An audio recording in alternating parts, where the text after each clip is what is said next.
गुरुर्ब्रह्मा गुरुर्विष्णुः गुरुर्देवो महेश्वरः गुरुः साक्षात् परब्रह्म तस्मै श्री गुरवे नमः. तस्मै श्री गुरवे नमः. नमस्कार. गेल्या सत्रात आपण 11 ते 15 असे 5 श्लोक एकत्र बघितले होते. यावेळेस आपण 16व्या श्लोकापासून सुरू करू. 16वा श्लोक, 14वा अध्याय. So let us get started with Prabhupada. कर्मणः सुकृतस्याहुः सात्विकं निर्मलं फलं रजसस्तु फलं दुःखम अज्ञानं तमसः फलम. म्हणजे the result of pious action, आपण जर सत्कर्म केलं, is pure and is said to be in the mode of goodness. The result of pious action is pure. आपण समजा पुण्यकर्म केलं तर त्याचं जे फळ मिळतं ते शुद्ध असतं आणि it is said to be in the mode of goodness, म्हणजे ते सात्विक आहे. But action done in the mode of passion results in misery. रजोगुणाच्या आधारावर जर आपलं कर्म असलं तर त्यांनी आपल्याला दुःखच मिळतं. पहिले चांगलं वाटतं, पण नंतर दुःख मिळतं. आणि action performed in the mode of ignorance results in foolishness. समजा आपण तमोगुणाच्या आधारावर कर्म केलं तर it will result in foolishness, म्हणजे आपण जास्तीत जास्त मूढ होत जाऊ. हं. मूढम अज्ञानम दुःखम असं आहे. अज्ञान होईल आपल्याला. म्हणजे आपण ज्या अज्ञानात आत्ता आहोत त्या अज्ञानात आणखीन जास्त अडकू. म्हणजे समजा चांगलं कर्म केलं तर आपल्याला चांगले परिणाम मिळतील. आपण हळूहळू चित्तशुद्ध होत होत होत गीतेचा अभ्यास करायला यायला लागू. राजसिक कर्म केलं तर आपण जगामध्ये गोष्टी मिळवण्याच्या मागे लागू. मग आपण पैसा कमवण्याच्या मागे लागू. पैसा कमवणं वाईट नाहीये. प्रसिद्धी मिळवण्याच्या मागे लागू. प्रसिद्धीसुद्धा वाईट नाहीये, जर ती सत्कर्मांच्या मार्फत होत असेल आपोआप तर. म्हणजे प्रसिद्धीच्या मागे लागायची गरज नाहीये. चांगली कर्म करत असताना प्रसिद्धी समजा मिळाली, तर त्या प्रसिद्धीचा हव्यास नको, त्याची आसक्ती नको. तसं असलं तर काय होईल? समजा असं एखादी गोष्ट घडली, की ज्याच्यामुळे प्रसिद्धीला तडा गेला. म्हणजे आत्तापर्यंत आपण सगळं चांगलं करतो आहोत, परंतु कोणीतरी काहीतरी आळ घेतला. असंही होऊ शकतं ना. पुष्कळदा काय होतं, की चांगलं काम करणाऱ्या लोकांवर आळा घेतला जातो. म्हणजे आता नुकतंच आपल्या इथे एक सद्गुरू आहेत, की ज्यांच्या आश्रमावर पोलिसांनी धाड घातली. कारण त्यांच्यावर कोणीतरी आळ घेतला, की हे तुम्ही असं करताय. ते कोर्टामध्ये सिद्ध नाही झालं, परंतु आळ घेतला ना. पण त्याच्यामुळे काय झालं, की जी सात्विक कामामुळे प्रसिद्धी मिळाली होती, तिला गालबोट लागला. तर सात्विक कामामुळे प्रसिद्धी जी मिळते, त्या प्रसिद्धीची आसक्ती जर असली आणि त्याच्यामुळे जर आपल्याला सुख वाटत असलं, तर ती प्रसिद्धी नाहीशी होऊ शकते किंवा कोणी आळ घेऊ शकतं. त्याच्यामुळे त्या प्रसिद्धीला गालबोट लागू शकतं, ही भीती पण असते. व्हेअरएज आपण जर सात्विक कर्म केलं, आपलं चित्त शुद्ध असलं, तर आपण त्या कर्मातनंच आनंदाची अनुभूती घेऊ. कर्म करत असतानाच आनंद अनुभवायला येईल किंवा आपण आनंदामध्येच कर्म करू. आपल्याला समजा ज्ञानेश्वरी शिकण्याचा जाच होत असेल, if it becomes a chore, then you will get bored. सोडून द्याल क्लास तुम्ही. पण जर ह्याच्यातच खरा आनंद आहे हे कळलं आणि हा अभ्यास करत असतानाच आनंदाची अनुभूती होत असेल किंवा आनंद प्रगट करण्यासाठी म्हणून हा सगळा अभ्यास होत असेल, तर तो सात्विक आनंद आहे. आणि ते सात्विक कर्म पण आहे. कारण की ते बंधनात नाही पाडणार आपल्याला. परंतु समजा मी हे सात्विक कर्म करतोय, याची प्रसिद्धी व्हावी, याच्यामुळे मला मान-सन्मान मिळावा, लोकांनी मला चांगलं म्हणावं, असं जर वाटत असेल, तर मग हेच कर्म राजसिक होईल. गीतेचा अभ्यास मी करतो आहे, हे जर मला लोकांना सांगावसं वाटलं आणि ते सांगितल्यामुळे मी त्यांच्यापेक्षा मोठा आहे, अशी माझ्या मनाची कल्पना होत असली आणि त्यांनी आपल्याला चांगलं म्हणावं अशी अपेक्षा असली, तर हेच कर्म राजसिक. ठीक आहे. आणि तामसिक म्हणजे काय? तामसिक कर्म म्हणजे ह्याच्यातनं समजा आपण पैसा कमवायला लागलो, मोठ्या-मोठ्या बिल्डिंगा बांधायला लागलो आणि त्याच्यामध्ये आसक्ती असली, तर काय होईल की आपण जगामध्ये प्रसिद्धी वगैरे ती मानसिक आहे. तर तो रजोगुण झाला. परंतु जड वस्तू तयार केल्या, त्याच्यावर आपली नावं लिहिली, तर तो तमोगुण आहे. कारण की त्याच्यामध्ये तुम्ही या जगामध्ये अडकून जाल. मग तुम्हाला याच्या पुढचा आश्रम, याच्या पुढची कुठलीतरी इमारत, ह्याच्या पुढचं देऊळ बांधण्याची इच्छा उरलेली राहू शकते, हा देह सोडण्यापूर्वी. म्हणजे तुम्ही इथेच अडकलात. अद्वैताच्या अभ्यासामध्ये आपल्याला हे पूर्णपणे समजायला पाहिजे, की आपल्या व्यतिरिक्त जे काही आहे, असं आपल्याला वाटतंय, ते फक्त आहे असं वाटतंच आहे. खरं नाहीये ते. खरं नाहीये म्हणजे ते आत्ता या जागृत अवस्थेमध्येच फक्त खरं वाटतं. आपण जेव्हा झोपतो तेव्हा ते नाहीच होत. त्यामुळे ह्याच्या मागे जर लागलो आपण, तुमच्या आवश्यकतेपुरत्या वस्तू तुमच्याजवळ तुम्ही बाळगायला आणि त्यांना व्यवस्थित मेंटेन करायला सुद्धा काही हरकत नाही. आवश्यक आहे. आपण जर आपला हा लॅपटॉप अप टू डेट नसला, तर Zoomवर आपला कार्यक्रम नाही करू शकत ना. ही जड वस्तू आहे. कॉम्प्युटर ही जड वस्तू आहे. बाय इटसेल्फ जड वस्तू हीच तमोगुण. पण तिचा आपण उपयोग कसा करतो?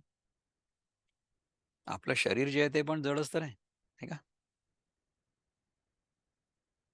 जडच आहे आपलं शरीर. पण आपण त्याला वापरतो कसं? मन जरा जास्त सूक्ष्म आहे. त्याला आपण कसं वापरतो? ही दोन्ही उपकरणं आहेत आपल्याजवळ. आपण जी उपकरणं वापरू आणि त्याच्यातनं जे कर्म करू, ते कर्म सात्विक असू शकतं, राजसिक असू शकतं किंवा तामसिक असू शकतं. ठीक आहे ना? तर सत्वगुणाच्या आधारावर जे कर्म होईल ते सात्विक कर्म असेल, पुण्यकर्म असेल आणि त्याचं फळ जे आहे ते आपल्याला सुख-दुःखाच्या पलीकडे घेऊन जाणार असेल. सुख होईल, नाही असं नाही. आपल्याला या जगामध्ये राहण्यासाठी कुठल्या ना कुठल्या गुणावर तर राहणं आवश्यक आहे ना. तर जगामध्ये राहत असताना सत्वगुणाच्या आधारावर राहणं चांगली गोष्ट आहे. रजोगुण जो आहे तो देखील सत्वगुणावरच आधारित पाहिजे. सात्विक रजोगुण फार चांगला आहे. सात्विक रजोगुण मनोवृत्तीची व्यक्ती क्षत्रिय आहे. सत्वगुण ज्याच्यामध्ये प्रबळ आहे, रजोगुण, तमोगुण त्या मानाने कमी आहे. आणि जी व्यक्ती रजोगुण देखील सात्विक आधारावरच करते किंवा उपयोगात आणते, ती व्यक्ती ब्राह्मण आहे. तमोगुणाचा अगदीच लवलेश सुद्धा नाही. फार थोडा, जेवढा असेल तेवढा. आपल्या शरीराला फक्त झोप लागण्यापुरतं, शांतपणे. तेवढा तमोगुण ठीक आहे. पण त्याच्यानंतर रजोगुणात आपण जेव्हा येऊ, तो रजोगुण सात्विक कारणांसाठी असला पाहिजे आणि त्याच्यामध्ये देखील आसक्ती नको. तो ब्राह्मण आहे.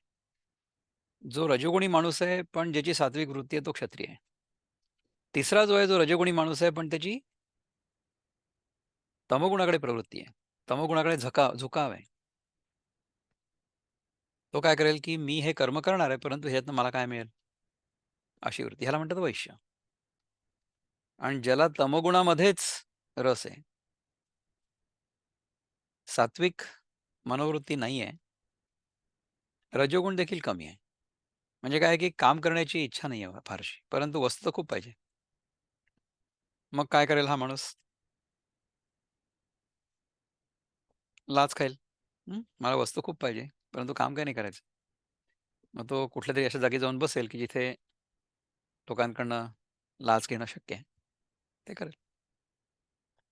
आपण सात्विक, राजसिक, तामसिक सत्वगुण, रजोगुण, तमोगुण याच्या आधारावर काय कर्म करू? ते ठरत असतं. याच्यासाठी विनोबा काय म्हणतात बघूया आपण. Let us see what Vinoba has to say. फळ सात्विक कर्माचे पुण्य निर्मळ बोलिले. रजाचे फळ ते दुःख, तमाचे ज्ञान शून्यता.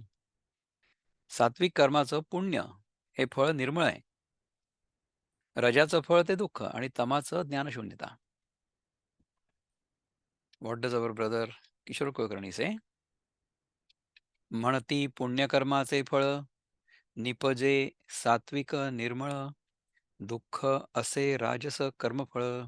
अज्ञान तामस कर्माचे फळ. पुण्यकर्माचं फळ निपजे सात्विक आणि निर्मळ. दुःख हे राजस कर्मफळ आहे. रजोगुणाचं कर्मफळ दुःख आहे. कारण की ते कर्म करत असताना आपल्याला थकवा येईल ना. असं वाटेल की हे मी काय करतोय कर्म? म्हणजे सुखासाठी जरी आपण झटत असलो तरी सुद्धा त्याच्यात दुःख होईल ना आपल्याला. कारण की there is an effort required. Whereas सात्विक कर्म करताना त्याच्यामध्ये सहजता पाहिजे. सहजता येईल सुद्धा. आणि तामस कर्माचं फळ जे आहे ते अज्ञान आहे. वृत्तबद्धामध्ये काय म्हणतात? करोनीची पुण्या फळासी हि प्राप्त. असावे चिते शुद्ध सात्विक पार्थ. असे कर्म जे राजसी त्यासी दुःख. अविद्या मिळे कर्म जे तामसिक. तामसिक कर्माने अविद्या मिळणार आहे. म्हणजे we will remain stuck in this material world, not even think about spiritual evolution. Let's see what Dnyaneshwar Maharaj has to say. सात्विक म्हणजे सुकृत कर्माचं निर्मळ सत्वप्रधान फळ मिळतं, असं ज्ञाते सांगतात. राजस कर्माचं फळ दुःख आणि तामस कर्माचं फळ अज्ञान हे असतं. येणेची पै कारणे जे निपजे सत्वगुणे. ते सुकृत ऐसे म्हणे श्रौत समो. याच कारणाकरता जे सत्वगुणापासून उत्पन्न होतं ते पुण्यकर्म असं श्रुतीचा संकेत सुचवतो. म्हणोनी तया निर्मळा सुखज्ञानी सरळा. अपूर्व ये फळा सात्विक ते. म्हणून त्या निर्मळ सुकृताला सरळ असं सुख आणि ज्ञान हे लोकोत्तर फळ येतं. तेच सात्विक फळ होय. म्हणजे सत्वगुणाच्या आधारावर जर आपण कर्म केलं, तर आपल्याला या जगामध्ये देखील सुबत्ता, या जगात देखील भरभराट अनुभवायला येईल आणि लोकोत्तर म्हणजे ह्याच्यानंतर स्वर्गप्राप्ती देखील होईल. सात्विक कर्म केलं तर. राजसिक कर्म केलं तर काय होतं पाहू आपण. म्हणोनी तया निर्मळा सुखज्ञानी सरळा. अपूर्व ये फळा सात्विक ते. हे आपण बघितलं. मग राजसाजिया क्रिया तया इंद्रावणी फळलिया. जे सुखे चितारुनिया फळती दुःखे. हां, तर मी आत्ता जे सात्विक कर्माचं लोकोत्तर फळ सांगितलं. सात्विक कर्माचं लोकोत्तर फळ हे स्वर्ग नाही आहे. सात्विक कर्माचं लोकोत्तर फळ हे ज्ञान आहे. ठीक आहे ना? नामदेव महाराजांनी सांगितलं आपल्याला. इथे सात्विक कर्माचं फळ स्वर्ग असं वाचलं. पण स्वर्ग हे रजोगुणामध्ये अडकणार आहे. आपण मागे एकदा बघितलं होतं ना, की पुण्यकर्म जे आहे, फळाच्या आशेने केलेलं पुण्यकर्म. म्हणजे आपण समजा चांगलं काम केलं तर आपल्याला या जगामध्ये सुद्धा व्यवस्थित राहता येईल आणि नंतर स्वर्गप्राप्ती देखील होईल. Which is okay. परंतु we will still be entangled in the material world.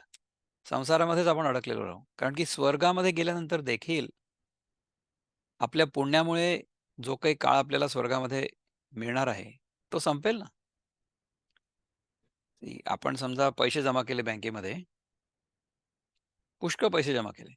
आपण जे पुण्यकर्म करतो ते म्हणजे बँकेमध्ये पैसे जमा करण्यासारखं आहे. बरं, ते आपण खर्च करायचे म्हटले तर आपल्याला स्वर्गामध्ये पण जाता येऊ शकतं. म्हणजे कसं की आपण खूप पैसा जर जमा केला, तर आपल्याला चांगल्या जागी व्हॅकेशनला जाता येईल. परंतु पैसे संपतील ना केव्हा ना केव्हा तरी. सारखं त्या बँकेमध्ये पैसे टाकत राहावे लागतील, तेव्हा तर ते पैसे पुरतील. It has to be sustainable. मग काय होईल की आपण सुखप्राप्तीकरता किंवा स्वर्गप्राप्तीकरता किंवा कुठल्यातरी चांगल्या फळाच्या प्राप्तीकरता कर्म करत राहू. तर कर्म करत राहणं आणि कर्मामुळे फळाचा उपभोग घेत राहणं, हे या प्रपंचामध्ये, या संसारामध्ये अडकण्यासारखं आहे. तर हे रजोगुणामुळे होतं. परंतु सत्वगुणामध्ये जर आपण कर्म करत राहिलो, तर काय होईल, की ज्ञान होईल. ज्ञान होईल म्हणजे काय होईल, की आपल्याला खऱ्या स्वरूपाचा बोध होईल आणि या कर्म आणि कर्मफळाच्या चक्रातून आपली पूर्णपणे कायमची सुटका होईल. याचा अर्थ हा नाहीये, की तुम्ही कर्म करणार नाही. आपण कर्म करू, परंतु कर्ता भावाने नाही करणार. ज्ञान जर झालेलं असेल, तर आपल्याला या श्लोकाचा अर्थ कळेल, की प्रकृते क्रियमाणानी गुणे कर्माणि सर्वशः, की ह्या प्रकृतीमधल्या सगळ्या क्रिया गुणांच्या एकमेकांशी होणाऱ्या इंटरॅक्शनमुळे होत आहेत. आणि अहंकार विमूढात्मा कर्ताहम इति मन्यते हे आपलं नाही होणार. विमूढात्मा जर नसला, हा जीवात्मा जर विमूढ नसला, तर अहंकारवश त्याला असं नाही वाटणार, की हे मी करतोय. त्याला हे माहिती असेल, की अरे हे भगवंताच्या कृपेमुळे होतंय, भगवंताच्या इच्छेमुळे होतंय, भगवंताच्या शक्तीमुळे होतंय. त्यामुळे त्याच्यामध्ये कुठल्याही प्रकारचा कर्ताभाव नाही राहणार. आपल्या कर्मामध्ये कर्ताभाव न राहणं हे ज्ञान आहे. तर हे आत्ताच्या आत्ता सुद्धा होता येणं शक्य आहे. समजा खरंच बोध झालेला असेल आपल्याला आपल्या स्वरूपाचा, तर आपण जे काही कर्म करू ते निस्वार्थी वृत्तीने करू आणि त्यातून आपला अहंकार वृद्धिंगत होईल, अशी पण अपेक्षा नाही करणार. अहंकार म्हणण्यापेक्षा आपली उपाधी म्हणा किंवा आपली प्रसिद्धी म्हणा, ह्या सगळ्या गोष्टी आपल्याला मिळतील. प्रसिद्धी मिळणार नाही असं नाहीये. प्रसिद्धी मिळून जाईल. चांगलं कर्म जर केलं तर लोकांना ते कळेलच. समजा एखाद्या बागेमध्ये खूप सुंदर गुलाबाची फुलं आली. तर त्या गुलाबाच्या फुलांचा सुगंध जो आहे ना, तो दरवळेल ना सगळीकडे. तशा प्रकारे जर साधक सात्विक कर्मांमध्ये कर्ताभाव न ठेवता करत राहिला, तर त्याच्या व्यक्तिमत्त्वाला जे तेज प्राप्त होईल, ते तेज फाकेल ना सगळीकडे.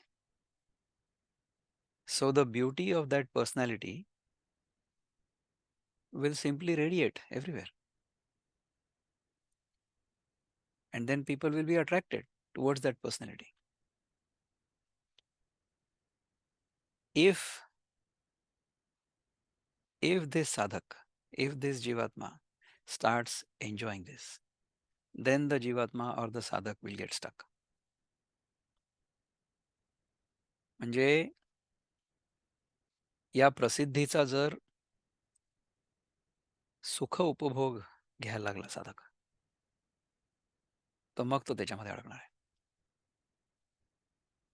तर प्रसिद्धीची आसक्ती नको. प्रसिद्धी लोलुपता तर बिलकुलच नको. आपल्याला कोणीतरी एकदा मागे विचारलं होतं, की तुम्ही हे जे करता आहात, ते प्रसिद्धी लोलुपतेसाठी नाही करत आहे का? मी म्हटलं, की हा तुमचा दृष्टिकोन आहे. याच्यामुळे आपल्याला प्रसिद्धी मिळावी, हा आपला उद्देश नाही आहे. याच्यामुळे ज्ञानेश्वरीमध्ये किंवा गीतेमध्ये लोकांची रुची वाढावी. खरा आनंद यांच्या अभ्यासामध्ये आहे.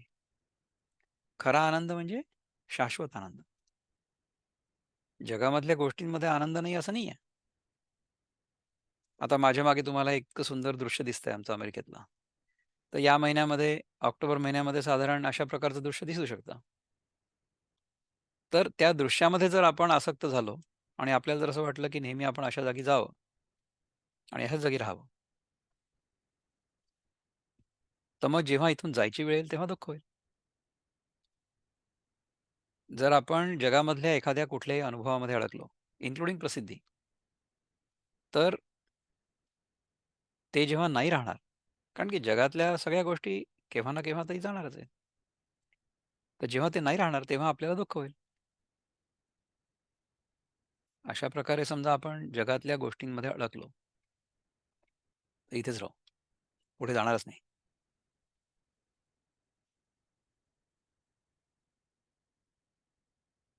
मग राजसा जिया क्रिया तया इंद्रावणी फळलिया जे सुखे चितारुनिया फळती दुःखे. मग राजसच्या क्रिया आहेत त्या पिकलेल्या इंद्रावणीच्या फळाप्रमाणे आहेत.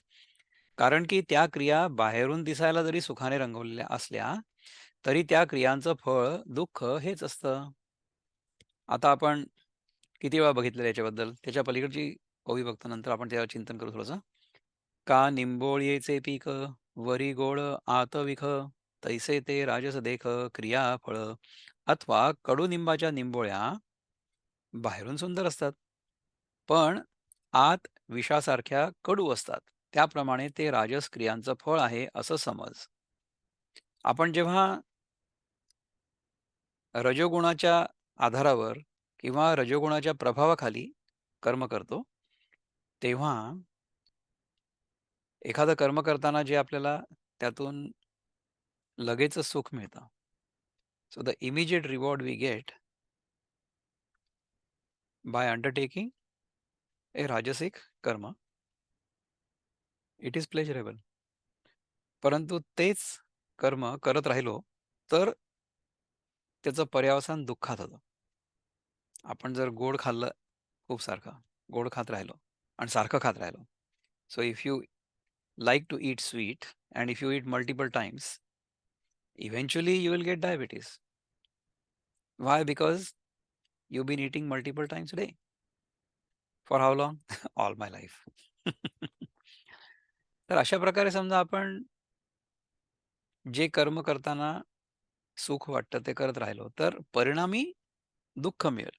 हे राजसिक आहे.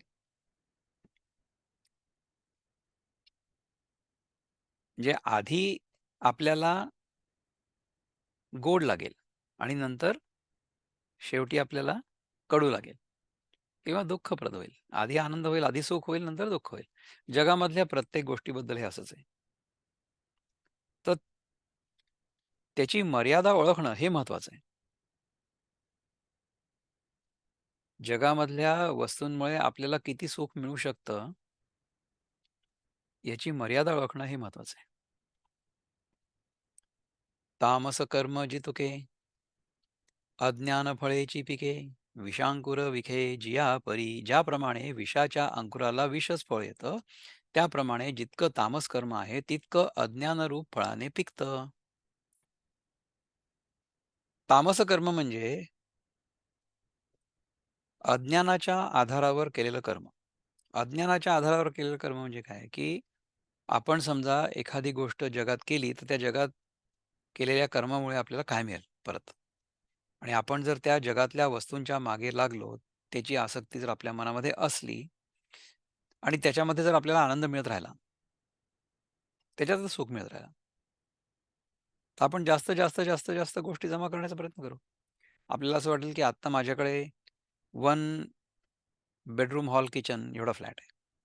त्याच्यामध्ये मला ठीक वाटतं. नंतर असं वाटतं, की 2 बेडरूम आणि किचन आणि हॉल असा फ्लॅट असावा. नंतर 3 bedroom, hall, kitchen, 4 bedroom, 5 bedroom, farm house, छोटंसं गाव. एक जण कोणतरी आहे ज्याने एक छोटंसं बेटच विकत घेतलंय. सम आयलंड ही बॉट. असंही करतात लोक. अच्छा, इकडलं संपलं, पृथ्वीवर आपण समजा राज्य केलं तर असं वाटतं, की जाऊन चंद्रावर राज्य करावं, मंगळावर राज्य करावं, असं वाटतं. तर ह्याच्या आसक्तीमध्ये जो अडकलेला आहे, तो तमोगुणात अडकलाय. कारण की ह्याच्यातनं बाहेरच नाही पडणार आपण. तमोगुणाच्या आसक्तीमुळे काम केलं आपण, तर आपल्याला अज्ञान हेच फळ मिळेल. अज्ञान म्हणजे आपल्या खऱ्या स्वरूपाचं ज्ञान होणारच. Is that what we want to do? I hope not. कसा वाटला हा श्लोक? ज्ञानेश्वर महाराजांनी सात्विक कर्म, राजसिक कर्म आणि तामसिक कर्म याच्याबद्दल सांगितलं. एनी क्वेश्चन्स और कॉमेंट्स? 16वा श्लोक झाला आता. ह्याच्या ओव्या संपल्या तर 17वा श्लोक सुरू होईल. काही आहे का कोणाला बोलायचं याच्याबद्दल? No comments? नाही, मी एक विचारू का? हो, प्लीज. डोक्यात आलं की अ, तमोगुणांची माणसं आता इकडे पृथ्वीवर सगळं त्यांनी केलं आणि मग आता चंद्रावर करायचं असतं वगैरे. म्हणजे इलन मस्क सारखी जी माणसं आहेत, तर ती आपल्या फायद्याची पण आहेत ना? जगावर राज्य करता यावं ही इच्छा जी आहे, जगावर राज्य आपलं असावं, ही जी इच्छा आहे ना, ही रजोगुणी इच्छा आहे आणि त्या शक्तीद्वारे आपल्याला एक शक्ती प्राप्त होईल ना. आपण जर जगाचे राजे झालो, तर we will have all the power over the world. त्याच्यामुळे जर आपण वस्तू जमा करायला लागलो आणि आपल्याला असं वाटायला लागलं, की ह्या वस्तू जमा करण्यामुळे किंवा आपल्या हातामध्ये सत्ता असल्यामुळे आपण मोठे झालो आणि आता आपण जमा करत राहणार आहे, जे पाहिजे ते. जी वस्तू पाहिजे मला ती मी जमा करत राहणार. तर मी तमोगुणाला लागलोय. जगाच्या वस्तूंमुळे जर मला सुख आहे असं वाटत असेल, सुख मिळतंय असं वाटत असेल, जड वस्तूंमध्ये अडकलेला माणूस जो आहे ना, तो तमोगुणी आहे. तमोगुणी मनुष्याचं लक्षण हे आहे, की त्याला शॉपिंगमध्ये इंटरेस्ट असेल खूप. ही want to acquire things, इनॅनिमेट objects. पृथ्वी तत्वाशी पण त्याचा संबंध आहे. त्यामुळे त्यांचा कल परफ्यूम्स वगैरेमध्ये सुद्धा असतो. कारण की पृथ्वीचं तन्मात्र आहे गंध, गंध तन्मात्र. So the person who is stuck in tamoguna will collect objects, be interested in nice smells, perfumes असं असतं. रजोगुणी मनुष्य जो आहे तो नेम, फेम, फॉर्च्यूनमध्ये अडकलेला आहे. फॉर्च्यूनपेक्षा नेम आणि फेम, की माझं नाव असं व्हावं, माझं नाव तसं व्हावं. माझ्या नावाचा कुठेतरी पुतळा नाही, पण माझ्या नावाची काही इन्स्टिट्यूशन असावी. माझं नाव हजारो वर्ष चालावं. अशा प्रकारची इच्छा जर असली तर मग रजोगुण. आणि सत्वगुणी व्यक्ती जी असेल, तिला ह्याच्यामध्ये काहीही इंटरेस्ट नसणार. कारण की आपल्याला विवेक, वैराग्य, शमदमादी, षटसंपत्ती आणि मोक्षत्व ह्याच्या बेसिसवर हा अभ्यास करायचा. तर ज्यांना हे समजलेलं असेल, म्हणजे काय की विवेक आहे, की कुठली गोष्ट तात्पुरती आणि कुठली गोष्ट शाश्वत आहे. आणि शाश्वत गोष्टच आपण फक्त मिळवायचा प्रयत्न करणार आहे. मिळवायचं म्हणण्यापेक्षा काय, की आपल्याजवळच आहे ती वस्तू, परंतु आपल्याला माहिती नाही की ती आपली आहे. ती समजून घ्यायचा प्रयत्न करणार आहे. आपल्याला अज्ञान दूर केलं, की हे लक्षात येतं, की अरे, मी तर पूर्णच होतो, नेहमीच पूर्ण होतो. आत्ताही पूर्ण आहे आणि नंतरही पूर्णच राहणार आहे. हे कळतं आपल्याला. तर त्यामुळे जगावर राज्य असणं, मंगळावर राज्य असणं, इथल्या लोकांना मंगळावर जाऊन राहायला जागा देणं वगैरे ह्या सगळ्या ज्या इच्छा आहेत ना आपल्या मनातल्या, त्या रजोगुणी, तमोगुणी इच्छांमध्ये मोडतील. ते आपल्यासाठी चांगलं नाही आहे in the long run. No. Clear? Yes. Thank you. Okay. ह्याच्या पलीकडचा श्लोक बघूया. प्रभुपाद काय म्हणतात? ते म्हणतात, "सत्त्वात् संजायते ज्ञानं, रजसो लोभ एव च, प्रमादमोहो तमसो भवतो ज्ञानमेव च." सत्त्वात् संजायते ज्ञानः. From the mode of goodness, real knowledge develops. Real knowledge develops. From the mode of passion, greed develops. And from the mode of ignorance, what develops? Foolishness, madness आणि illusion. ह्या तिन्ही गोष्टी तमोगुणाच्या आधारावर तयार होतात. विनोबा काय म्हणतात? "सत्वातून निघे ज्ञान, निघे लोभ रजातुनी, अज्ञान मोह दुर्लक्ष, निघती ही तमातुनी." सत्वातून काय निघतं? ज्ञान निघतं. रजातून काय निघतं? म्हणजे रजोगुणातनं लोभ निघतो. कारण की मला हे पाहिजे, ते पाहिजे, ते पाहिजे, आणखीन पाहिजे, आणखीन पाहिजे. अज्ञान, मोह आणि दुर्लक्ष ही 3 तमातून, तमगुणातून निघतात बाहेर. किशोरजी काय म्हणतात बघूया. किशोरजी म्हणतात, "सत्वगुण नेई ज्ञानाप्रत, रजोगुण पाडी लोभात, तमोगुणामुळे मोहभ्रांती, अज्ञान तसेच प्रमाद वृत्ती." वृत्तपदामध्ये म्हणतात, "असे ज्ञान प्राप्ती ही सत्वातून नीती, करी राजसी कर्म लोभाची प्राप्ती." करावेची कर्मासी हि तामसिक प्रमादाव अज्ञान मोहासहाक. किती सुंदर त्यांनी जुळवलेत ना शब्द आणि यमक, गमक जे काही असेल ते. ज्ञानप्राप्ती सत्वातून, लोभाची प्राप्ती रजोगुणातून आणि तामसिक कर्मातून प्रमाद, अज्ञान आणि मोह. प्रमाद म्हणजे तीच ती चूक पुन्हा करणं, अज्ञान म्हणजे ज्ञान बरोबर नसणं आणि मोह म्हणजे डिल्युजन. म्हणजे आपण कोण आहोत त्याच्यापेक्षा आपण काहीतरी भलतेच आहोत असं मानणं. ज्ञानेश्वर महाराज काय म्हणतात? सत्वगुणापासून ज्ञान उत्पन्न होतं, रजगुणापासून केवळ लोभ उत्पन्न होतो आणि तमोगुणापासून प्रमाद आणि मोह एवढंच नाही तर अज्ञान सुद्धा उत्पन्न होतं. म्हणो निबारे अर्जुना, येथ सत्वची हेतू ज्ञाना, जैसा का दिनमाना सूर्य हा पै. म्हणून बा अर्जुना, जसा सूर्य हा दिनमानाला हेतू आहे, तसा सत्वगुणच ज्ञानाला हेतू आहे. सूर्य जसा दिनमानाला म्हणजे सूर्य आला की दिवस उजाडतो ना, सगळं दिसायला लागतं आपल्याला. तसंच सत्वगुण जो आहे हा ज्ञानाला हेतू आहे. सत्वगुणाच्या आधारावर आपलं जीवन जर असलं तर आपल्याला ज्ञानप्राप्ती अवश्य होईल. आणि तैसेची हे जाण, लोभासी रज कारण, आपुले विस्मरण अद्वैता जेवी. ज्याप्रमाणे अद्वैत परमात्म्याला आपलं स्वरूप विस्मरण हेच जीवदशे जीवदशेला येण्याचं कारण आहे, त्याप्रमाणे लोभाला रज हे कारण आहे. आपल्याला समजा आपल्या स्वरूपाचा बोध नसला, तर आपण जीवात्मा बनू, नाही का? आपण आत्तापर्यंत या संसारात का बरं अडकलेलो आहोत? आपण या देहामध्ये का बरं आहोत? आपण हा जन्म का घेतला? कारण की अजूनही आपण आपल्या जीवभावाच्या गैरसमजातून, भ्रमातून दूर नाही झालेलो आहे. जीवभावाचा गैरसमज म्हणजे काय? की मी अनुभव करता आणि मला अनुभव होत असलेलं हे जग, हे द्वैत कायम आहे. परमात्मा अज्ञानवश, मोहवश जेव्हा स्वतःला जीव मानायला लागतो,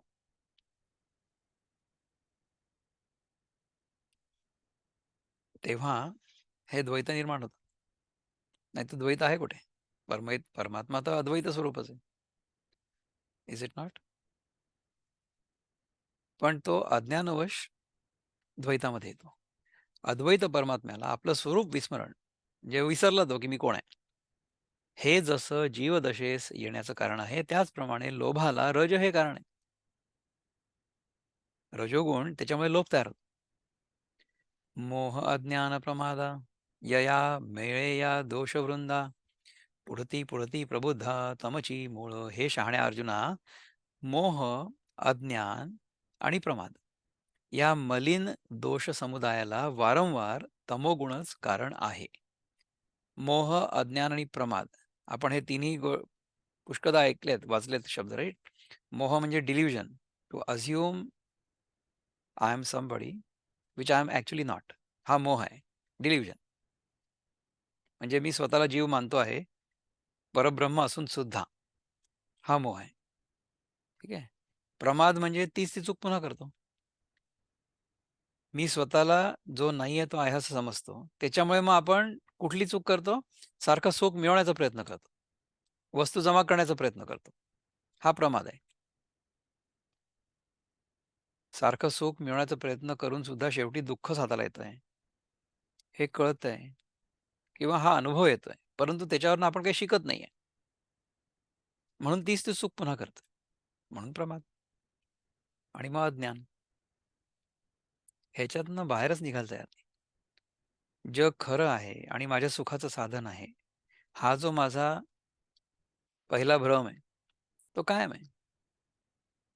मग पृथ्वीवरचं राज्य जरी मिळालं, तरीसुद्धा मन शांत नाही होणार, समाधान नाही मिळणार. म्हणून आपण चंद्रावर जाऊ, मंगळावर जाऊ, असं आहे. We don't want to get into that cycle of samsara. ऐसे विचाराच्या डोळा, तिन्ही गुण हे वेगळं वेगळा. दाविले जैसा आवळा तळहातीचा, तळहातावरील आवळा जसा सर्व बाजूंनी दाखवावा त्याप्रमाणे हे वेगवेगळे तिन्ही गुण विचाराच्या डोळ्यांना दिसतील असे मी तुला दाखवले. तव रजतमे दोन्ही देखिली प्रौढपतनी, सत्वा वाचुनी नाणी ज्ञानाकडे. तेव्हा रजोगुण आणि तमोगुण हे दोघही पतन घडवून आणण्यास समर्थ आहेत, म्हणजे they will pull us down. पतन म्हणजे डाऊनफॉल. आणि सत्वगुणाकडून ज्ञानाकडे कोणी नेत नाही असं दिसून आलं. सत्वगुणाकडे ज्ञानाकडे कोणी नेत नाही असं दिसून आलं. मग काय? म्हणून सात्विक वृत्ती एक झाले गा जन्मवृत्ती, सर्व त्यागे चतुर्थी भक्ती जैसी. म्हणून ज्याप्रमाणे सर्व गोष्टींचा म्हणजे आर्त, जिज्ञासू, अर्थार्थी या तीन भक्तींचा त्याग करून ज्ञानी भक्त ज्ञानरूप भक्तीचं जन्मभर आचरण करतात. सत्वगुणाकडून ज्ञानाकडे कोणी नेत नाही असं दिसून आलं. म्हणून ज्याप्रमाणे सर्व गोष्टींचा म्हणजे जिज्ञासू, आर्त, जिज्ञासू आणि अर्थात या तिन्ही भक्तींचा त्याग करून ज्ञानी भक्त ज्ञानरूप भक्तीने जन्मभर आचरण करतात. ही खरी ज्ञानदेवांची भूमिका होती, की ज्ञान जरी असलं तरी सुद्धा भक्ती असली तर त्या ज्ञानामध्ये भक्तीचा रस मिळवला जातो आणि ती आपल्याला आपण जोपर्यंत जगामध्ये असू तोपर्यंत आनंदात, सुखात ठेवते. त्याप्रमाणे कित्येक पुरुष आमरणपर्यंत सात्विक वृत्तीने राहण्याचा निश्चय करतात. त्याप्रमाणे कित्येक पुरुष आमरणपर्यंत सात्विक वृत्तीने राहण्याचा निश्चय करतात. तिन्ही प्रकारचे जे भक्त आहेत ना, आर्त, जिज्ञासू आणि अर्थार्थी, त्याच्यामध्ये न राहता ज्ञानी भक्त या भूमिकेवर साधक नेहमी राहण्याचा प्रयत्न करतो. आमरण, सत्वगुणात मी राहीन असा निश्चय करून साधक राहील. तर अशा प्रकारे आपण 17वा श्लोक बघितला. छोटासा होता हा श्लोक. त्याच्यावर 3-4च ओव्या होत्या. कशा वाटल्या या ओव्या ज्ञानेश्वर महाराजांच्या? तळहातावरील आवळा जसा सर्व बाजूंनी दाखवावा त्याप्रमाणे हे वेगवेगळे तिन्ही गुण विचाराच्या डोळ्यांनी दिसतील असे दाखवले तुला. है ना? पलीकडचा श्लोक बघूया. Shall we go to the next one? Let me share the screen. ऊर्ध्वं गच्छन्ति सत्त्वस्था, मध्ये तिष्ठन्ति राजसाः, जघन्यगुणवृत्तिस्था अधो गच्छन्ति तामसाः. हा श्लोक पण पुरेसा फेमस आहे. Those situated in the mode of goodness gradually go upward to the higher planets. Those in the mode of passion live on the earthly planets. And those the in the abominable mode of ignorance go down to the hellish worlds. आपण सत्वगुणामध्ये राहिलो तर आपण वर जाऊ. Will go into higher experiences. रजोगुणामध्ये राहिलो तर आपण ह्याच एक्सपिरियन्समध्ये अडकलेलो राहू. आणि तमोगुणामध्ये राहिलो तर आपण ह्याच्यापेक्षा खाली जाऊ. सो विल गो इनटू वर्स एक्सपिरियन्सेस. तमोगुणाच्या आधारावर जर कर्म झालं किंवा तमोगुणामध्ये आपण जर राहिलो तर आपण आत्ता आहोत त्याच्यापेक्षाही वाईट अवस्थेमध्ये जाऊ शकतो. विनोबा काय म्हणतात?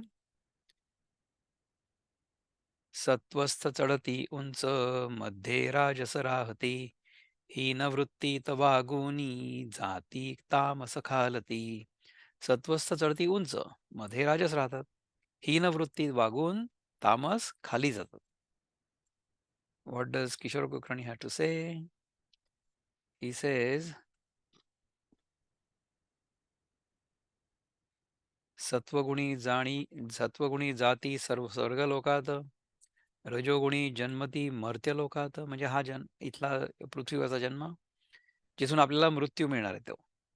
जे जन मृत्यू पावती तमगुणात, ते पुन्हा जन्मती अधम योनीत. जन मृत्यू पावती तमगुणात. तमगुणात जर आपण राहिलो तर आपण अधम योनीमध्ये म्हणजे मनुष्यापेक्षा खालच्या प्राण्यांच्या किंवा किड्यांच्या किंवा पक्ष्यांच्या किंवा झाडांच्या रूपाने पुन्हा जन्म घेऊ. तसं करायची जर इच्छा असेल तर आपण तमगुणामध्ये राहू.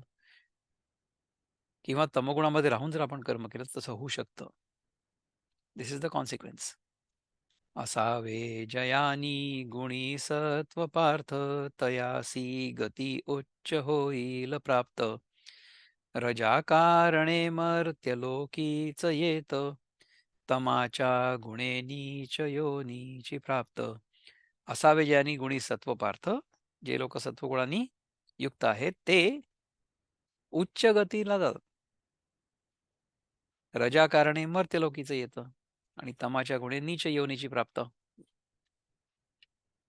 आपल्याला वर जायचंय की खाली जायचंय? It is up to us. सत्वगुणी पुरुष उच्च ठिकाणी म्हणजे स्वर्गादिलोकी जातात. रजोगुणी पुरुष मध्येच म्हणजे मनुष्यलोकी राहतात आणि निंद्य गुणांमध्ये असलेले तामसी पुरुष अधोगतीला म्हणजे पशु पक्ष्यादिकांच्या जन्माला येतात. तसे तैसे सत्वाचेनी नटनाचे, असणे जाणे जयांचे, ते तनुत्यागी स्वर्गीचे राय होती. त्याप्रमाणे सत्वाच्या उत्कर्षाने त्यांचं जगणं आणि मरण असतं. ज्यांचं जगणं आणि मरण असतं ते देहत्यागानंतर स्वर्गाचे राजे होतात. याची परिरजे जिही का जीजे मरिजे, तिही मनुष्य होईजे मृत्यू लोकी. ह्याचप्रमाणे जे रजोगुणात जगतात आणि मरतात ते मृत्यू लोकात मनुष्य होतात. तेथ सुखदुःखाचे खिचटे, जे विजे एकेची ताटे, जेथ ये मरण वाटे पडिले नुठी. त्या मृत्यूलोकात सुखदुःखाची खिचडी देहरूपी एकाच ताटात जेवावी लागते. व जिथे मृत्यूलोकात रजोगुणाच्या स्वाधीन झालं तर मरणरूपी वाटेत सापडलं असता बाहेर पडता येत नाही.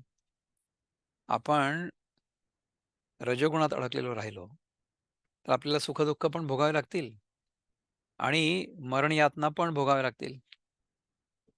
कारण की मरावं लागेलच ना, आणि पुन्हा यावं लागेल. मग पुन्हा मरू आपण, पुन्हा जन्म होईल, पुन्हा मरू, हेच सुरू राहील रजोगुणामध्ये अडकल्यामुळे. आणि तयाची स्थिती तमी, जे वाढोनी निमती भोगक्षमी, ते घेती नरकभूमी मूळ पत्र. हं? त्याच स्थितीने शरीरात तमोगुणाच्या उत्कर्षात जे मरतात ते नरक भूमीला जाण्याचा दाखला घेतात. शरीरात तमोगुणाच्या उत्कर्षात जे मरतात, ज्यांच्यामध्ये तमोगुण उत्कर्षाला आलेला आहे किंवा वाढलेला आहे, ते नरकभूमीला जाण्याचा दाखला घेतात. So they get admission to नरकभूमी. एवं वस्तूची आसत्ता त्रिगुणासी पंडुसुता. हे अजूनही 24 सुरू आहे हां. We haven't gone to Gita yet. एवं वस्तूची आसत्ता त्रिगुणासी पंडुसुता, दाविली सकारणता आघवीची. अशा रीतीने वस्तूच्या सत्तेने सत्वादी तिन्ही गुण ऊर्ध्वादी गतींना कसे कारण आहेत हे अर्जुना तुला संपूर्ण सांगितलं. की कसा तू वर जाऊ शकतो, कसा तू इथेच राहू शकतो आणि कसा तू खाली जाऊ शकतो हे तुला समजावून सांगितलं. पै वस्तू वस्तुत्वे असिके, ते आपण पे गुणासारिखे, देखोनी कार्यविषेखे अनुकरेगा. वस्तू ही वस्तुत्वाने आपल्या ठिकाणी पूर्णत्वाने आहेच, तरी ती वस्तू विस्मृतीने आपण आपल्याला गुणांसारखे पाहून त्या त्या गुणाच्या विशेष कार्याप्रमाणे वागते. वस्तू ही वस्तुत्वाने आपल्या ठिकाणी पूर्णत्वाने आहेच. इथे वस्तू म्हणजे आपलं खरं स्वरूप हे सांगितलंय. आपलं जे खरं स्वरूप आहे ते आपल्या ठिकाणी पूर्णच आहे. परंतु गुणांमध्ये अडकल्यामुळे आपल्याला असं वाटतं की मी सत्वगुणी आहे, मी तमोगुणी आहे, मी रजोगुणी आहे. हे जे गुण आहे ना, हे आपल्या स्वरूपावर अध्यारोपित झाले. So they got super imposed on that. म्हणजे कसं आहे माहिती आहे का? समजा हा मी पांढऱ्या रंगाचा शर्ट घातलाय ना, तर ह्याच्यासमोर समजा मी एखादी लाल काच घेतली किंवा लाल रंगाचा पेला वगैरे घेतला. तर त्याच्यामधून जेव्हा आपण ह्या शर्टकडे बघू तेव्हा तो शर्ट लाल दिसेल. पण तो शर्ट लाल होता का? कधीच नव्हता. त्याच्यावर फक्त त्या लाल रंगाचं सुपर इम्पोजिशन झालं. म्हणजे अध्यारोप म्हणतात त्याला. Super imposition. तशाच प्रकारे जेव्हा गुणांचं सुपर इम्पोजिशन होतं ना आपल्यावर, तेव्हा आपल्याला असं वाटतं की आपण सत्वगुणी, रजोगुणी किंवा तमोगुणी आहोत. किंवा त्यानुसार आपलं कर्म घडतं.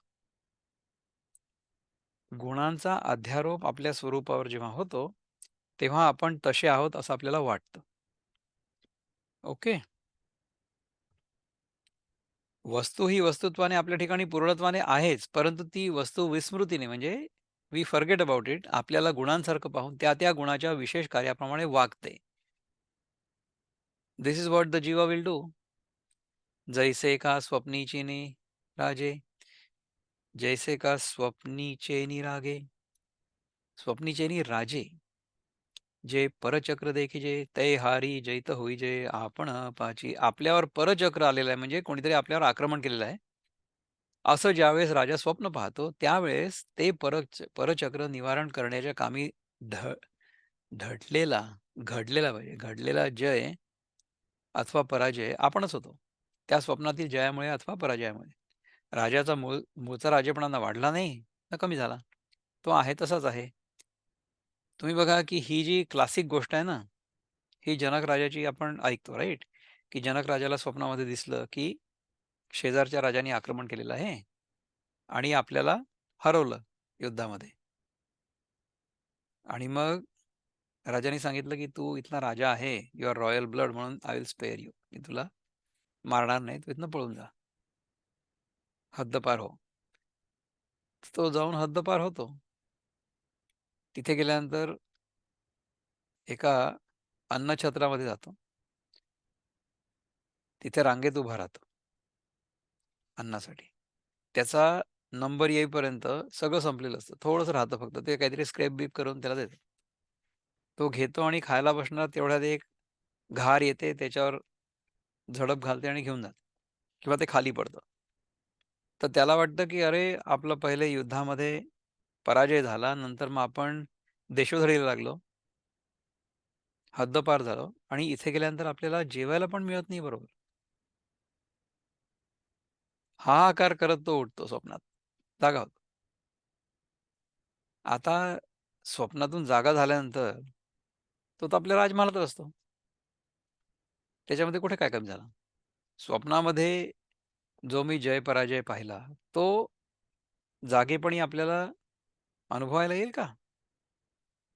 त्याचप्रमाणे जागृत अवस्थेमधले आपले जे जय-पराजय आहेत, सुख-दुःख आहेत, ते आपण जेव्हा या जागृतावस्थेतल्या स्वप्नातून, जागृत स्वप्नामधून जागे होऊ, आपल्या खऱ्या स्वरूपामध्ये, तेव्हा पूर्णपणे मुक्त होऊ ह्याच्यातल्या काळजांमधून. ह्याचा अर्थ आपण जागृत अवस्थेमध्ये काही करणार नाही असं आहे का? नाही, करू आपण. परंतु हे पूर्णपणे खरं आहे असं नाही मानणार. आपण इथे अर्थात चांगलं करायचा प्रयत्न करू. चांगल्यात चांगलं जे आपल्याला करता येईल ते करायचा प्रयत्न करू. करू देखील. परंतु त्याच्यामुळे आपण सुखी होऊ ह्या भ्रमातनं मुक्त होऊ.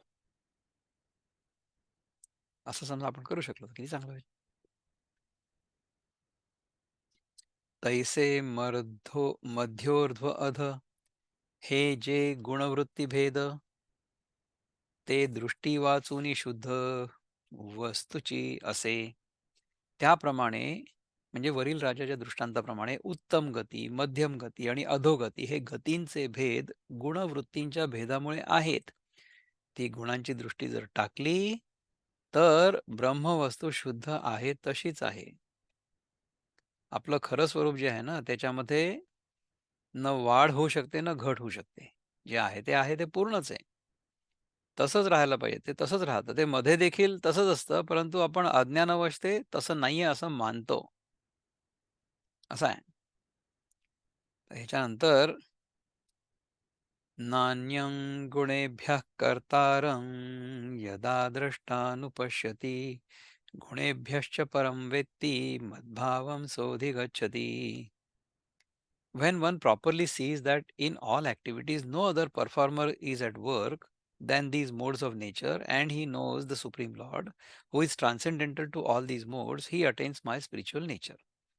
म्हणजे प्रकृती क्रियमाणानी गुणे कर्माणी सर्वशः हे ज्याला कळतं, तो अहंकार विमूढात्मा होतच नाही आणि करता स्वतःला मानत नाही. He will attain my supreme spiritual nature.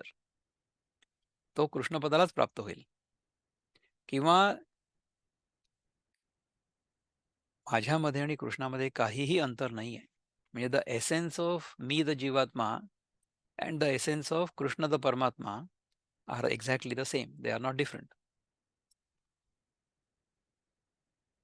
गुणाविनसे करता आत्मा तो त्या पलीकडे देखणा ओळखे हे जो होय माझेची रूप तो. गुणांविण नसे करता आत्मा तो त्याच्या पलीकडे आहे.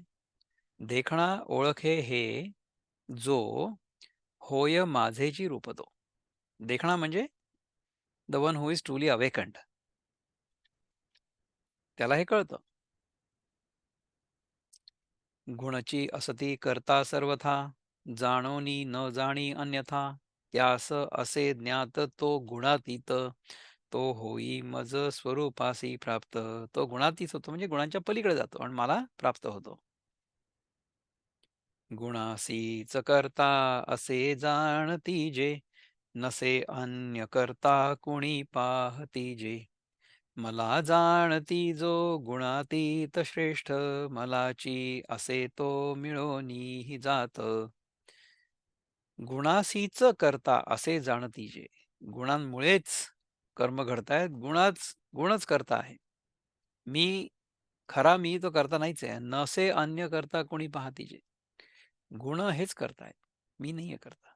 मला जाणती जो गुणातीत श्रेष्ठ मलाची असे तो मिळवणीही जातो. तो मलाच मिळून जातो. कारण की तो मला जाणतो. मला म्हणजे आपल्या शुद्ध स्वरूपाला. ज्ञानेश्वर महाराज काय म्हणतात, जेव्हा गुणातीत पुरुष गुणांचा द्रष्टा होऊन गुणांवाचून इतर करता नाही म्हणजे गुणच कर्म करतात असं जाणतो तो आणि गुणांपासून वेगळा जो साक्षी आत्मा त्याला जाणतो, तेव्हा तो पुरुष गुणातीत जे मत स्वरूप त्याप्रत पावतो. परी हे वाहणी असो तरी तुझ आन न दिसो. परिसे ते सांगत असो मागील गोठी. परंतु हा बोलण्याचा ओघ राहू दे. तर हे आमचं सांगणं विषयांतर झालं असं तुला वाटू देऊ नकोस. आता मागचाच विषय पुढे सांगतो तो ऐक. तरी ऐसे जाणिजे सामर्थ्ये तिन्ही सहजे होती देह व्याजे गुणची हे. तर हे तिन्ही गुणच आपापल्या सामर्थ्याने ह्याप्रमाणे स्वभावतःच देहाच्या निमित्ताने होतात म्हणजे देहच बनतात. इंधनाचे नियाकारे अग्नी जैसा अवतरे का आगवे तरुवरे भूमी रसू. लाकडाच्या आकाराने अग्नी जसा आकाराला येतो. अग्नी जेव्हा लाकडामधनं प्रगट होतो तेव्हा अग्नी त्या लाकडाच्या आकाराचा आहे असं दिसतं.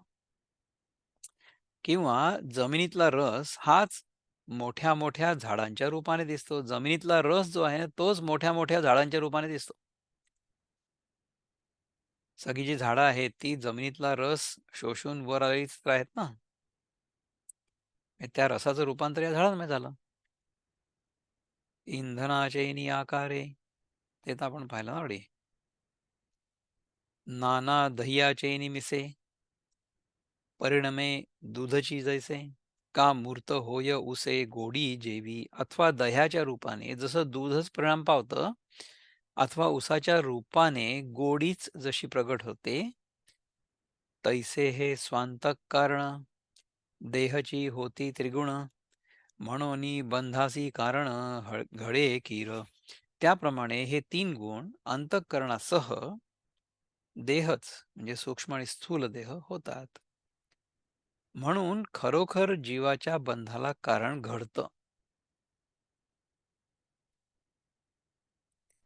परी चोज हे धनुर्धरा जे एवढा हा गुंफिरा मोक्षाचा संसारा उणा नोव्हे. परंतु अर्जुना आश्चर्य हे आहे की एवढं हे बंधन जीवास असताना सुद्धा जीवाच्या मुक्त स्थितीला कमीपणा येत नाही. म्हणजे एवढी बंधनं जरी असली तरी जीव हा मुक्तच आहे. त्रिगुण आपुला लेनी धर्मे देहींचे मागुत साऊमे चाळीताही नखोमे गुणातीतता. तिन्ही गुण आपापल्या धर्माप्रमाणे देहाच्या मागे पुढे हालचाल करीत असतात. ते असतानाही आत्म्याच्या गुणातीतपणास धक्का लागत नाही. So even though because of the guna we will do many things in the world. आपला जो शुद्ध आत्मा आहे, त्याच्या गुणातीतपणास धक्का लागत नाही. म्हणजे his being beyond the three modes of action,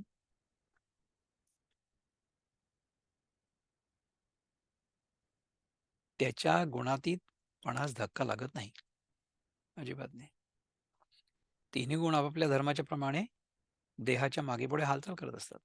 परंतु आत्मा जो आहे तो गुणातीत आहे. त्याला धक्का लागत नाही. ऐसी मुक्ती असे सहज, ते आता परिसौ तुझ, ते तू ज्ञानांबुज द्विरे फुकी. अशी आत्म्याची स्वभावतःच मुक्त स्थिती आहे, ती तुला ऐकवतो. कारण तू अर्जुन ज्ञानरूपी कमळाचा भ्रमर म्हणजे भोगता आहेस. तुला ज्ञान पाहिजे आहे. कोणाकडनं? त्या कमळाकडनं. त्या कमळामधनं जो भुंगा त्याच्यातलं सगळं सत्व काढतो, त्याचप्रमाणे तू देखील ते ज्ञानरूपी अमृत घ्यायला आणि त्याच्यातनं जे सार आहे ते घ्यायला तू भ्रमर म्हणजे बंबलबी झालेला आहे. आणि गुणी गुणाजोगे चैतन्य नोहे मागे, बोलिलो ते खागे तेवी चिहे. आणि चैतन्य हे गुणात असून गुणास वश होणारं नसतं. ही जी मागे अध्याय 13 तिसऱ्या श्लोकामध्ये गोष्ट सांगितली होती, तशीच गोष्ट आहे. तरी पार्था जय ऐसे, बोधलेनी जीवे दिसे, स्वप्न का जैसे चेई लेनी. तरी अर्जुना, ज्या वेळेला अंतःकरणात समजून पटून ह्याप्रमाणे ज्ञान प्रतीती होईल, म्हणजे त्यावेळेला जागं झालं असताना स्वप्न नाहीस होईल. ना तरी आपण जळी, बिंबलो तिरोनी न्याहळी, चळण होता कल्लोळी अनेकधा. अथवा लाटा हलत असताना आपल्या प्रतिबिंबाचे अनेक तुकडे झालेले जसे काठावर उभे राहून एखादा मनुष्य पाहतो, का नटलेनी लाघवे, नटू जैसा न झकवे, तैसे गुणजात देखावे न होऊन या. आपण घेतलेल्या सोंगाने जसा नट फसला जात नाही, त्याप्रमाणे गुण न होऊन साक्षीत्वाने सर्व गुण पाहावेत. समजा आपण एखादा रोल केला, कुठलाही रोल केला. आता बालगंधर्व स्त्री रोल करायची ना, स्त्री पार्ट. तर त्यांच्या डोक्यात अशी कल्पना कधीतरी आली असेल का, की मी स्त्री आहे म्हणून? हां. त्यांनी फक्त त्यांचा रोल प्ले केला. त्यांची भूमिका वठवली. त्यांना हे प्रत्येक वेळेस 100% माहिती होतं, की मी हा स्त्री वेश धारण केलेला आहे. मी स्त्री संवाद बोलतोय. मी स्त्रीची भूमिका करतोय, परंतु मी स्त्री नाही आहे. हे तर त्यांना माहिती झालं नेहमीच. In the same manner, if we realise our own true nature, we will consider जागृत अवस्था, स्वप्नावस्था आणि निद्रावस्था. ऑल विथ ए पर्टिक्युलर आणि हेल्दी पर्स्पेक्टिव्ह. ठीक आहे ना? आणि तिच्यामध्ये अडकणार नाही आपण. अडकू शकतच नाही. We cannot get stuck in the world. अथवा पै ऋतत्रया आकाशे धरून याई जैसे नेदिजेची येवो वोसे वेगळेपणा. अथवा आकाश हे तिन्ही ऋतूंना आपल्या पोटामध्ये धारण करून आपल्या वेगळेपणाला जसा कमीपणा येऊ देत नाही, तैसे गुणी गुणापरवते, जे आपण पे असे आयते, तिये अहम वैसे अहंते मुळके चिये. त्याप्रमाणे गुणात असून जो गुणांच्या पलीकडे असं आपल्या ठिकाणी स्वतः सिद्ध आहे आणि त्या मूळच्या स्वरूप अहंकारावर म्हणजे ब्रह्मस्वरूप अहंतेवर जेव्हा अहंकार बसतो, देह देहाहंता जाऊन स्वरूप अहंता येते. तै तेथुनी मग पाहता, म्हणे साक्षी मी अकर्ता, हे गुणची क्रिया जाता नियोजित. तेव्हा तिथून म्हणजे स्वरूप अहंतेहून पाहत असताना तो असं म्हणतो, की मी साक्षी आणि अकर्ता आहे आणि सर्व कर्मांना हे गुणच कारण आहेत. सत्वरजतमांचा भेदी पसरू कर्माचा, होत असे तो गुणांचा विकार उहा. रज सत्व रजतमाच्या भेदाप्रमाणे कर्माचा विस्तार होतोय. तो हा गुणांचा विकार आहे. यमा माझी मी ऐसा, वनिका वसंतू जैसा, वनलक्ष्मी विलासा हेतू भूत.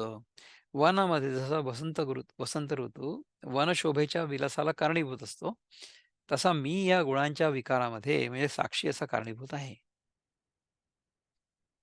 म्हणजे आपण if we identify ourselves with that, आपलीची फरफट होईल.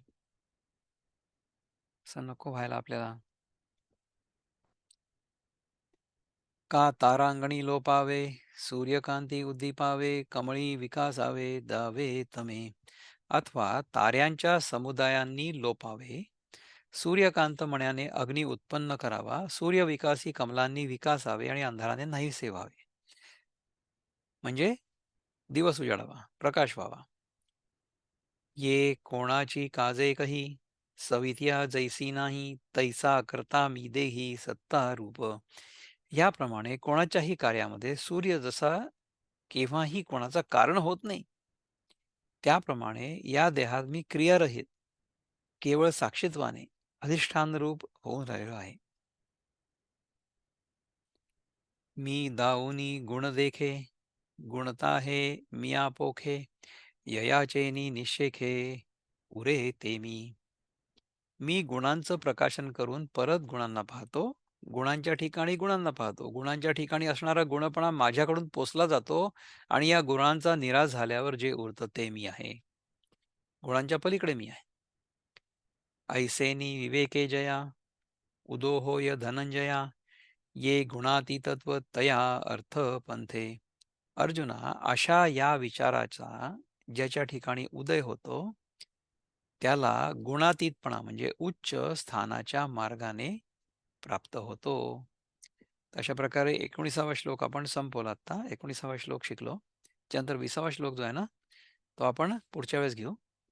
19व्या श्लोकाबद्दल किंवा ह्याच्या आधी आपण आज 4 श्लोक घेतले ना, 16, 17, 18, 19 त्याच्याबद्दल कोणाला जर काही बोलायचं असेल किंवा काही प्रश्न असतील किंवा विचार व्यक्त करायचे असतील तर जरूर सांगा. आणि ते जर नसेल तर आपल्याला असा तास होऊन गेलेला आहे. त्यामुळे पुढच्या वेळेस भेटू आपण पुन्हा. हं? ओम पूर्णमद पूर्णमिदं पूर्णात् पूर्णमुदच्यते पूर्णस्य पूर्णमादाय पूर्णमेवावशिष्यते. ओम शांती शांती शांती. हरि ओम श्री गुरुभ्यो नमः. हरि ओम. नमस्कार.